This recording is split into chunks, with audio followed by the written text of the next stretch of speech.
होली की आत्मा। बचपन से शहर में रहने वाला मनोज इस साल होली की छुट्टियों में अपने गांव दुर्गापुर वापस आता है, जहां उसे देख पूरा गांव खुशी से झूम उठता है। जब गया था तब इतना सा था और अब देखो कितना बड़ा हो गया है। हाँ सरपंच जी, जब मैं गया था तब आप भी बहुत जवान थे और अब देखो कितने बूढ़े हो गए हैं आप। चला चलो बढ़िया है। बच्चा घर वापस आ गया। इसी खुशी में आज रात पार्टी होगी। क्या बात है, गांव में भी पार्टियां होने लगी। वैसे अगर पार्टी की बात है तो आज क्यों सीधा होली पार्टी करते हैं। होली पार्टी की बात सुन चहल पहल में अचानक सन्नाटा छा जाता है, जिसे देख मनोज को कुछ अजीब लगता है। लेकिन तभी सरपंच बात पलट देता है। अब बहुत देर हो गई, चलो सब अपने घर चलो, पार्टी के बारे में कल सोचेंगे। मनोज भी मम्मी पापा के साथ घर आ जाता है, पर होली पार्टी और उस पर पूरे गांव की खामोशी वाली बात अभी तक उसके जहन से निकलती नहीं। पापा, होली पार्टी की बात पर सब चुप क्यों हो गए थे? अरे होगी उनकी कोई अपनी बात। मुझे गांव की पंचायत ही थोड़ी पता है। थक गया हूँ, चलो सो जाते हैं, कल बात करते हैं। पापा की बात मानते हुए मनोज भी सोने चला जाता है। आज तो छुपा लिया, लेकिन हफ्ते बाद जब होली का दिन आएगा तब इसे कैसे रोकोगे? अगली सुबह सूरज के साथ ही मनोज भी गांव घूमने निकल जाता है, जिस पर रास्ते में उसे अपनी ही उम्र के कुछ लड़के भी मिलते हैं, जिनसे दोस्ती कर अब वो उनके साथ घूमने लगता है। इसी तरह कुछ दिन बीत जाते हैं और होली नजदीक आने लगती है। दोस्तों, होली में 4 दिन ही बचे हैं, पर गांव में उसकी कोई तैयारियां क्यों नहीं दिख रही? क्योंकि यहाँ होली नहीं मनाई जाती। अरे पर ऐसा क्यों? वो राजा भूषण। अरे तुम 4 दिन के लिए आए हो, क्या इतना सोच रहे हो? चलो कुछ खाने चलते हैं। इसी के साथ एक बार फिर होली की बात को टलते हुए देख मनोज को शक होने लगता है। वो घर पहुंचते ही इंटरनेट पर अपने गांव और राजा भूषण के बारे में जानकारी निकालने लगता है। क्या?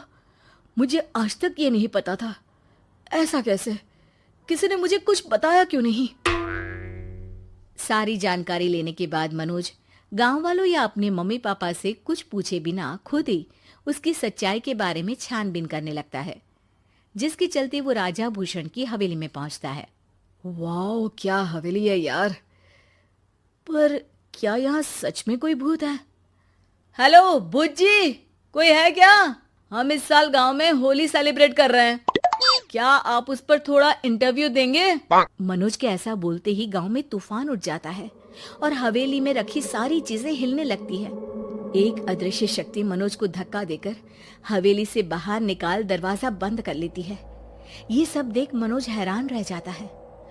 क्या अभी मुझे हवा ने धक्का देकर बाहर निकाल दिया? मेरे होते हुए इस गांव में कभी होली नहीं मन सकती, इसलिए दोबारा ऐसी कोशिश भी मत करना, अंजाम बुरा होगा। आवाज सुन मनोज हैरानी से इधर उधर देखने लगता है, पर उसे कोई दिखाई नहीं देता। वो गांव वापस आ जाता है, जहां तूफान की वजह से सब कुछ तहस महस हो चुका होता है। आखिर ये तूफान आया कैसे? ना ऐसा कोई मौसम था और ना ही हमने होली का त्योहार मनाने की बात की थी। सरपंच की बात पर कोई रिएक्शन दिए बिना मनोज चुपचाप अपने घर चला जाता है। इस तरह देखते ही देखते होली का दिन भी आ जाता है और मनोज रंग लेकर गांव में निकल जाता है, लेकिन गांव पूरी तरह खाली होता है।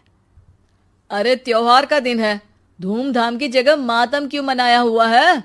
मनोज की आवाज सुन सब अपने घर की खिड़कियां खोल के घर के अंदर से ही उसे वापस जाने के लिए कहने लगते हैं, पर वो किसी की नहीं सुनता। तुझे पहले भी समझाया था, अगर होली खेलने की कोशिश भी की तो अच्छा नहीं होगा। अरे बात मान लो बेटा, तुम्हें सच नहीं पता। मुझे सब पता है। सालों पहले इस राजा ने एक अंधविश्वास फैलाया और आप लोग आज तक उसे मानते आ रहे हो। अरे बेटा, जब तुम पैदा भी नहीं हुए थे उससे भी बहुत पहले से इस गांव पर होली का श्राप है। अगर गांव में होली का त्योहार मनाया जाता है तो प्रलय आना पक्की बात होती है। राजा भूषण इस सब में नहीं मानते थे और त्योहार मनाने लगे, जिसके चलते होली वाले ही दिन पहले उनके बेटे की और फिर उनकी मृत्यु हो गई। तभी से गांव की रक्षा के लिए उनकी आत्मा उस हवेली में रह रही है। सबकी बातें सुन मनोज उलझन में पड़ जाता है। सोचना भी मत मनोज, अगर तुमने इस परंपरा को तोड़ने की कोशिश भी की तो उसका परिणाम इस गांव और गांव के लोगों के लिए अच्छा नहीं होगा। मुझे भी यकीन नहीं हो रहा कि आप लोग एक बेतुकी बात को मानकर सालों से रंगों के त्योहार को मातम की तरह मनाते आ रहे हो। मनोज किसी की कोई बात ना मानते हुए पूरे गांव में रंग बिखेर देता है, जिसके तुरंत बाद वहां तूफान के साथ बिजलियां गरजने लगती है। अचानक मौसम में ऐसा बदलाव देख जहां मनोज कंफ्यूजन में आ जाता है, वहीं गांव वाले डर से सहम जाते हैं।